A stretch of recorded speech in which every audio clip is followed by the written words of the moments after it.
राज्यातील विधानसभा आणि लोकसभा निवडणुकीचे रणशिंग फुंकण्यासाठी शिवसेना उभाटा गटाचे 23 जानेवारी रोजी नाशिकमध्ये महाशिबिर आणि खुले अधिवेशन आयोजित करण्यात आले आहे। हुतात्मा अनंत कान्हेरे मैदानावर होणाऱ्या महाशिबिराच्या तयारीचा आढावा घेण्यासाठी शिवसेनेचे प्रवक्ते खासदार संजय राऊत नाशिकमध्ये दाखल झालेत।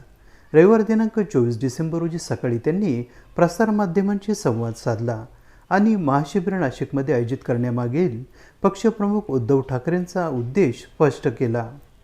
शिवसेनेचे महानगर प्रमुख सुधाकर बडगुजर, मराठा आरक्षणासाठी लढा देणारे मनोज जरांगे पाटील, भाजपा पदाधिकारी व्यंकटेश मोरे, बॉम्बस्फोट प्रकरणातील सलीम कुत्ताचा पॅरोल, तत्कालीन गृहमंत्री उद्योगपती अदानी यांच्या विषयावर प्रसारमाध्यमांच्या प्रतिनिधींनी विचारलेल्या प्रश्नावर खासदार संजय राऊत यांनी त्यांच्या खास शैलीत उत्तरे दिली। एबी न्यूज दर्शकांसाठी त्याचा खास वृत्तांत। या महाशिबिराचं आणि सभेचं नाशिकचे सगळे प्रमुख लोक माझ्याबरोबर आहेत आमचे। नक्कीच 23 तारखेला नाशिकला महाशिबिर होईल आणि खुलं अधिवेशन होईल। हां, कान्हेरे मैदानावर, हुतात्मा कान्हेरे मैदानावर, आणि त्याच्या तयारीसाठी आम्ही सगळे इथे आलेलो आहोत आणि यापुढे पुढला महिनाभर आम्ही सतत येत राहू। महाराष्ट्रातल्या विधानसभा लोकसभेच्या दृष्टीनं जे रणशिंग फुंकायचं आहे ते या श्रीरामाच्या भूमीतून फुंकलं जावं अशी शिवसेना पक्षप्रमुख उद्धव ठाकरे यांची भावना आणि श्रद्धा आहे। त्याच्यामुळे या पंचवटीतून या लढाईला सुरुवात, राम युद्ध, सत्याचं युद्ध हे या भूमीतून व्हावं। कारण आपण जो मगाशी उल्लेख केला की त्यावेळेला सुद्धा दार उघड भय दार उघड, इथूनच गर्जना घुमली होती आणि संपूर्ण महाराष्ट्रामध्ये शिवसेनेसाठी दरवाजे उघडले गेले गावागावात। तर त्या संदर्भात सविस्तर जे आहे ते नक्कीच पक्षप्रमुख उद्धव ठाकरे आपल्याशी बोलतील, पण ती फक्त आता इथे सगळे प्रमुख लोक येतात त्याची आम्ही तयारी करतो आहोत। ही एक प्राथमिक माहिती आहे आपल्यासाठी। साहेब, बडगुजर यांच्या सोबत सलीम कुत्ता यांचा व्हायरल व्हिडिओ झाला होता, राज्यभर चर्चा झाली। आता त्यामध्ये भाजपचा पदाधिकारीचा सहभाग असल्याचं देखील आमची जी माहिती आहे, काल तुम्ही मला पहिला प्रश्न विचारलात रात्री की मकावचा काहीतरी व्हिडिओ चंद्रशेखर बावनकुळे यांचा म्हणे बडगुजर यांच्या कुटुंबियाने दिला म्हणून त्यांच्यावरती कारवाई झाली। हे कारवाईचं कारण होऊ शकतं की कुठला तरी एक व्हिडिओ कोणीतरी दिला आणि म्हणून आम्ही बडगुजर यांच्यावर कारवाई, म्हणजे कायदा आपला अशा पद्धतीनं काम करतो। मुळात तो व्हिडिओ बडगुजर यांच्याकडून आलेला नाही। बाळासाहेब ठाकरे यांची मी शपथ घेऊन सांगतो, मी कधी मी एक तर शपथ घेत नाही आणि बाळासाहेब ठाकरे माझं दैवत आहे। त्या व्हिडिओशी माननीय आमचे सुधाकर भाऊंशी काही संबंध नाही। ते भाजपवाल्याने आपासून विचारायला पाहिजे कोणी दिला, त्यांना माहिती आहे। हा व्हिडिओ आमच्यापर्यंत कसा आला आहे भाजप परिवाराला आणि संघ परिवाराला माहिती आहे, विशेषतः नागपूरच्या लोकांना माहिती आहे कोणी दिला आहे तो। काय तुम्ही करताय? ही जी काय पार्टी, सो कॉल्ड पार्टी आहे ती भारतीय जनता पक्षाच्या पदाधिकाऱ्यांना आयोजित केली होती, बरोबर ना? व्यंकटेश, काय होतं नाव, व्यंकटेश, त्याच्या पार्टीला ह्यांना आमंत्रण दिलं होतं आणि ती पार्टी झाली। मुळात त्या संबंधित गुन्हेगाराला पॅरोल कोणी दिला, कोणी सोडलं, गृहमंत्री कोण होतं त्याची चौकशी करा। जर तो एवढा भयंकर अपराधी होता असं आपण म्हणताय, काय बॉम्बस्फोटातला मला माहीत नाही, तर त्याला तुरुंगाच्या बाहेर सोडण्याची परवानगी कोणत्या गृहमंत्र्याच्या सहीनं झाली? शिवसेनेकडे कधी गृह खातं नव्हतं आणि त्याला 2016 साली तर आमच्याकडे सत्ता नव्हती फार। गृह खातं कोणाकडे होतं? गृहमंत्र्याच्या सहीशिवाय बॉम्बस्फोटातल्या आरोपीला अशा प्रकारे पॅरोलवर कोणी सोडतं का? याचा तपास भारतीय जनता पक्षानं करावा हां, आणि मग त्याने आमच्याकडे बोट दाखवावं. पुढे बोला. विद्याप्रतिष्ठान या कॉलेज आहे त्याचे फोटो काही सोशल मीडियावर कोणाचे फडणवीसांसोबतचे फोटो या गुन्हेगारासोबत व्हायरल झालेले आहे.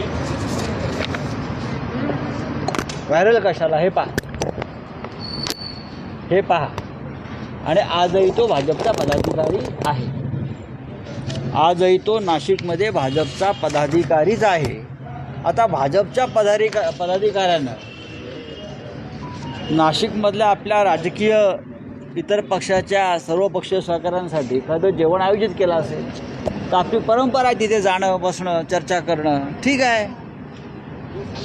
त्याच्यामुळे जी काय भाजपमधले जे काय सलीम कुत्ताचे सहकारी जे काय प्रश्न विचारत आहेत त्याने आधी आपल्याकडे पाहावं, एक बोट स्वतःकडे आहे ते पाहावं. साहेब, विद्याप्रतिष्ठान या कॉलेजसाठी 25 कोटी रुपयांची देणगी दिल्याबद्दल शरद पवार आणि अदानी यांचे कौतुक केले. त्यात नाही एकीकडे त्याच्यामध्ये चुकीचं काय आहे?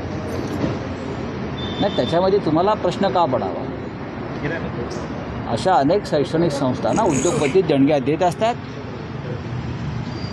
गौतम अडाणी यांच्या संदर्भात काही लोकांची आता आमची मतं आहेत ना धारावी संदर्भात, आम्ही त्यांच्याविरुद्ध मोर्चा काढला. तो मोर्चा यासाठी काढलेला आहे की ज्या अटी शर्तींवर त्यांना तो प्रोजेक्ट दिलेला आहे तो काही मुंबईसाठी, मुंबईच्या भविष्यासाठी योग्य नाही, ही आमची भूमिका आहे. आता पवारसाहेबांच्या संस्थेला त्याने देणगी दिली असेल त्याच्यामध्ये आम्हाला आक्षेप घ्यायचं काय कारण आहे? कळव्यातील हां, गौतम अडाणींनी प्रधानमंत्री केअर फंडाला देणगी दिलेली आहे, इतर काही संस्थांना देणगी दिलेल्या आहे. मग सगळ्यांना प्रश्न विचारा तुम्ही. साहेब, काही दिवसांपूर्वी कळव्यातील रुग्णालयामध्ये मृत्यूतांडव झालं होतं आणि त्यानंतर चौकशी सुरू झालेली. अखेर 2 वरिष्ठ डॉक्टरांवर कारवाई करण्यात आलेली आहे. निलंबनाची मला हा विषय फार माहीत नाही आहे, आम्ही त्यावर बोललो. आता झाला तुमची चर्चा करून झाली. मनोज जरांगे पाटील यांनी 20 जानेवारीपासून आमरण उपोषण करण्याची घोषणा आहे की हा भाजपचा पदाधिकारी आहे. आता तुम्ही काय मागणी करणार? मी काही मागणी करत नाही. आम्ही काही मागणी करणार नाही, मी काही बोलणार नाही. तुम्ही प्रश्न विचारलात, मी फक्त मला प्रश्न तुम्ही विचारलेला आहे की अमुक अमुक त्या गुन्हेगाराचे भारतीय जनता पक्षाच्या नेत्यांवर फोटो आलेले आहेत. ते फोटो माझ्या हातामध्येच आहेत, ते तुम्हाला मी दाखवतो. त्याच्यामुळे गेल्या काही दिवसापासून सुधाकर बडगुजर यांना बदनाम करण्याचा आणि त्यानिमित्तानं शिवसेनेला बदनाम करण्याचा जो प्रयत्न केला गेला पद्धतशीर, त्याचा बुरखा कसा फाटला हे तुम्हाला मी दाखवतो. साहेब, आदित्य ठाकरे यांच्या मतदारसंघात आज डीप क्लिनिंग मोहीम चालू आहे. मुख्यमंत्री करू अडीच वर्षामध्ये घाण केली ती आम्ही साफ करतो. मुंबई पालिकेवर ज्यांनी दरोडा टाकला त्यांनाही साफ करणार आम्ही. त्यांना बोलू द्या. 2024ला कोणती घाण साफ होते आणि कोण कचऱ्याच्या डब्यात जात आहे हे कळेल. आदित्य ठाकरे हे त्या विभागाचे कार्यक्षम आमदार आहेत, लोकप्रतिनिधी आहेत. वरळीची जनता त्या मतदारसंघाची त्यांच्या पाठीने ठामपणे उभी आहे. आणि आदित्य ठाकरेंना राज्याचे मुख्यमंत्री किती घाबरतात हे आपण पाहिले आहे. साहेब, मनोज जरांगे पाटील यांनी 20 जानेवारीपासून आमरण उपोषणाची घोषणा केली. त्यांच्यावरती ही वेळ येऊ नये असं माझी भूमिका आहे. सातत्यानं अशा प्रकारची उपोषणं केल्यामुळे प्रकृतीवरती एक परिणाम होतो. त्यांची प्रकृती नाजूक आहे मला माहिती आहे आणि सरकारनं त्यांच्यावर उपोषणाची वेळ आणू नये. मुंबईत जर त्याने अशा प्रकारे उपोषण केलं महाराष्ट्राच्या राजधानीमध्ये तर संपूर्ण महाराष्ट्रावर त्याचा ताण पडतो, लक्षात घ्या.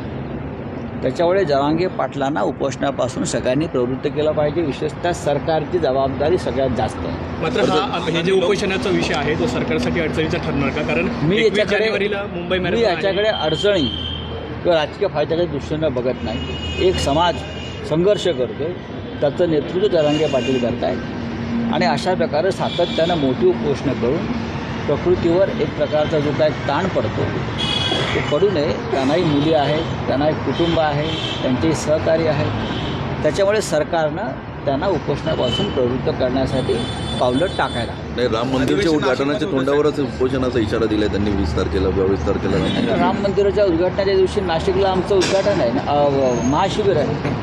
अधिवेशन मुहूर्त तर आम्ही पकडतोच ना चांगल्या कार्यासाठी. 22 तारखेला मोदींच्या हस्ते राम मंदिराचं उद्घाटन अयोध्येमध्ये आहे. आमच्यासाठी पंचवटी हीच अयोध्या आहे.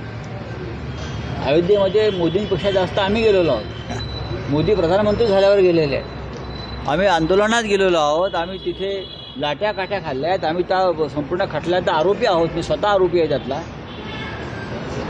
त्यानंतर मधल्या काळात मुख्यमंत्री असताना आणि नसताना उद्धव ठाकरे गेलेले आहेत. आम्हाला अयोध्या नवीन आहे, म्हणूनच आम्ही महाशिबिराची जागा ही पंचवटी निवडली. नाही, पण अयोध्याच्या वेळेस ठाकरे साहेब लेन साफ करत होते असे बीजेपीचे पदाधिकाऱ्यांचं आरोप करता येते. बीजेपीवाल्यांनी आधी स्वतःचे अंतर्वस्त्र साफ करावीत, कपडे साफ करावेत. त्याने आमच्या लेन्सवर बोलू नये.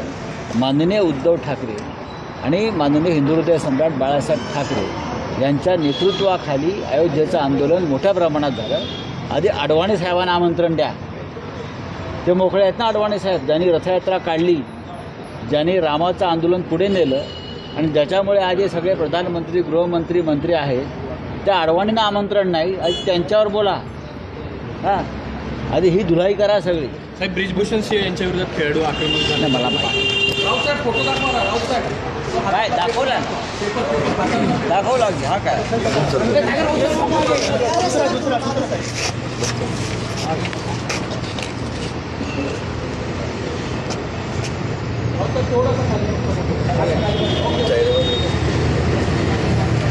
हाही बघून घ्या. भाजपच्या पदाधिकाऱ्यांना करा चौकशी करा.